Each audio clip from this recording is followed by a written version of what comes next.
Hi, I'm Tim. Welcome to our channel, and thanks for logging on. If you enjoy these videos, do me a favor and subscribe to our YouTube channel right here at Watchbox Reviews. I would really appreciate it, and I promise to update daily. If you like this watch, you can see it and purchase it on our website, thewatchbox.com. And today we discuss the FP Journe Octa Automatique Reserve.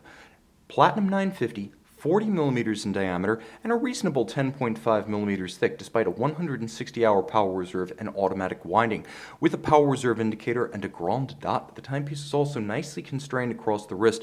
For a 48.2 millimeters lug-to-lug is a reasonable span, and the lugs are nicely downturned, so it really does wrap itself around the tight curve of a smaller wrist. And because there are curved spring bars, the case can be drilled relatively close without interfering with the motion of the strap. You can pull it straight down around a small wrist. The spacing between the lugs is 20 millimeters, and you will have a bevy of OEM and aftermarket options, but consider this factory black alligator leather strap, large rectangular scale with a monotone stitch on the top, folded edge, and small scale round alligator on the bottom for durability. It costs a bit more, but it also lasts far longer. There are pull tabs on both sides so you can quickly denude your watch for close cleaning between the lugs or simply swapping the straps.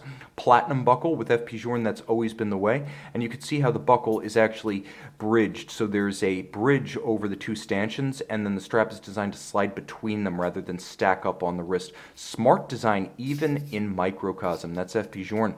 The case band is all of high polish, thin, and proportionally, it's been designed so the bezel is roughly 1/3, the case band is roughly 1/3, and the case back is roughly 1/3, so there's a balance there. There's also a high polish, and most of the definition comes as a result of the overlapping lip of the case back and the bezel over the mid case. The lugs are short, tightly curved, and shapely.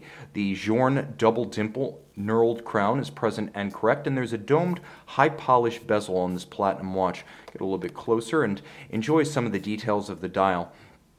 It is a stamped guilloche with a clou de Paris base, and then there is a raised hour track with a small sunken reserve de marche up to 120 hours, which is a bit confusing because FP Journe now advertises this as a 160-hour power reserve watch with Calibre 1303, which is exactly what's inside this case. So FP Journe, even FP Journe, the dial maker, under-promising and over-delivering. There is an aperture for the grand date, which is double disc, and there's a quick set for the system, such that you can rapidly cycle and correct should the watch run down or encounter an irregular length month. It's a wonderful piece of theater in and of itself, and in case you're wondering how that power reserve system works, it's not one of the quirkiest of Journe power reserve indicators. It does read at the far end of the scale when the watch is full, rather than depicting how many hours since you last wound the watch.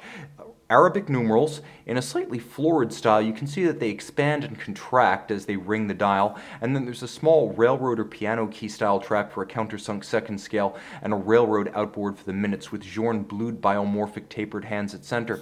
Turn it all over, 18 karat red gold. That's what you're looking at. Bridges and plates for Calibre 1303. There have been some changes to the 1300 series over the years. Originally advertised as a 120-hour movement, it's now advertised as a precise 160-hour movement plus or minus 10.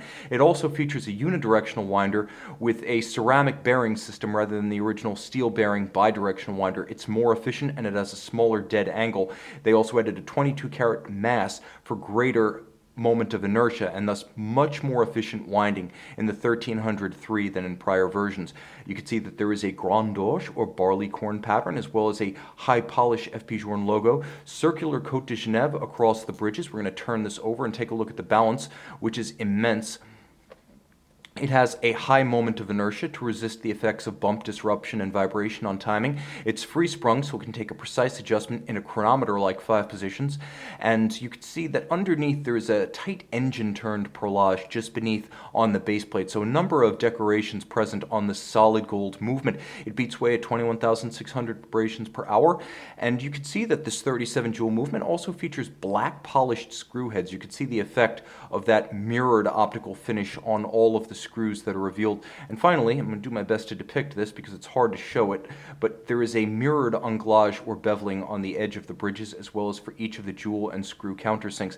Nicely decorated. It's appealing both in terms of the intellectual fascination. It's mechanically quite elegant and beautiful in that sense, but it also is aesthetically elegant. It's quirky, it's distinctive. There's a calculated asymmetry on both sides. As you can see, the dial a little bit off-centered in terms of complication layout, and the rotor of the caseback not filling the entirety of the caseback, but there's no doubting that this is a beautiful watch, beautifully made from a beautiful mind. See it and make it yours on the Watchbox.